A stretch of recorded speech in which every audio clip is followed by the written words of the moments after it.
بسم اللہ الرحمن الرحیم۔ صرف 5 منٹ کا مدرسہ قرآن و حدیث کی روشنی میں 16 رجب المرجب۔ نمبر 1، حضرت سعید بن زید رضی اللہ تعالی عنہ۔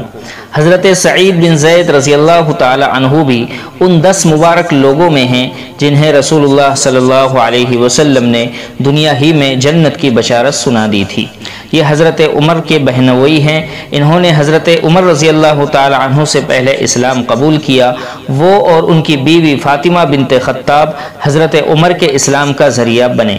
ایک مرتبہ ایک عورت نے عدالت میں یہ دعویٰ کیا کہ سعید نے میری فلاں زمین دبا لی ہے۔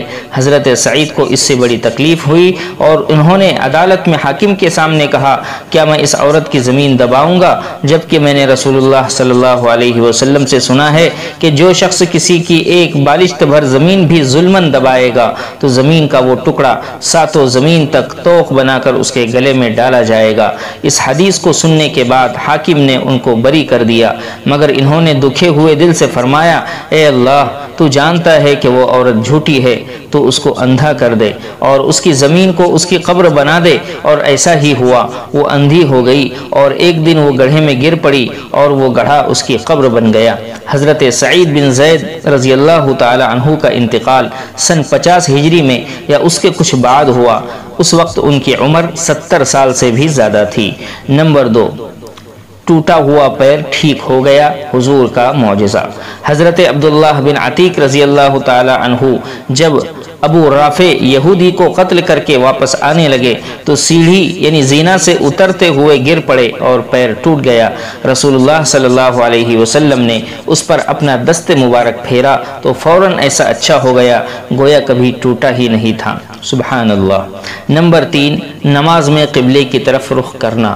اللہ تبارک و تعالی قرآن کریم میں فرماتا ہے، تم نماز میں جہاں کہیں بھی ہو تو اپنے چہروں کو اسی بیت اللہ شریف کی طرف کیا کرو۔ فائدہ، قبلے کی طرف رخ کر کے نماز ادا کرنا فرض ہے۔ نمبر 4، کھانے کے بعد کی دعا۔ کھانا کھانے کے بعد یہ دعا پڑھے، الحمدللہ الذی اطعمنا وسقانا وجعلنا مسلمین۔ ترجمہ، تمام تعریفیں اس اللہ کے لیے ہیں جس نے ہمیں کھلایا، پلایا اور مسلمان بنایا۔ نمبر 5، ہر نماز کے بعد تسبیح فاطمی پڑھنا۔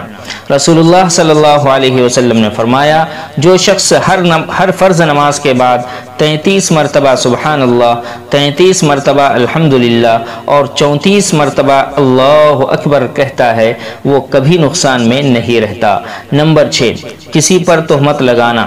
قرآن میں اللہ تعالیٰ فرماتا ہے، جو شخص کوئی چھوٹا یا بڑا گناہ کرے پھر اس کی تہمت کسی بے گناہ پر لگا دے تو اس نے بہت بڑا بہتان اور کھلے گناہ کا بوجھ اپنے اوپر لاد لیا۔ نمبر 7، نیک اعمال کے بدلے دنیا کی رونق۔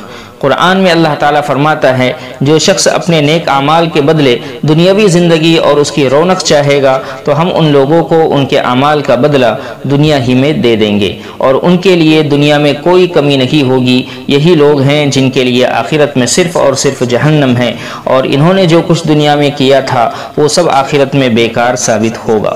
نمبر 8، اہل جنت کو خوشخبری۔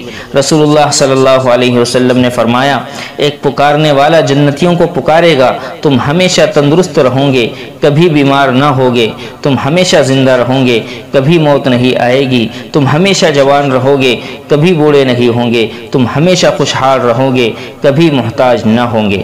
نمبر 9، میتھی سے علاج۔ رسول اللہ صلی اللہ علیہ وسلم نے فرمایا، میتھی سے شفا حاصل کرو۔ فائدہ، میتھی کا جوشاندہ نزلہ زکام کو دور کرتا ہے، پرانی کھانسی، پیٹ کے پھوڑوں اور پھیپھڑے کی بیماریوں میں بہت نفع بخش ہے، سینے میں جمے ہوئے بلغم کے لیے بے حد مفید ہے اور قبضوں کو دور کرتا ہے۔ نمبر 10، نبی کریم صلی اللہ علیہ وسلم کی نصیحت۔ رسول اللہ صلی اللہ علیہ وسلم نے فرمایا، تم اپنے مسلمان بھائی سے جھگڑا مت کرو اور نہ اس سے ایسا مذاق کرو جو جھگڑے کا سبب بنے، اور نہ اس سے ایسا وعدہ کرو جس کو تم پورا نہ کر سکو۔ اللہ تبارک و تعالی عمل کی توفیق نصیب فرمائے، آمین یا رب العالمین۔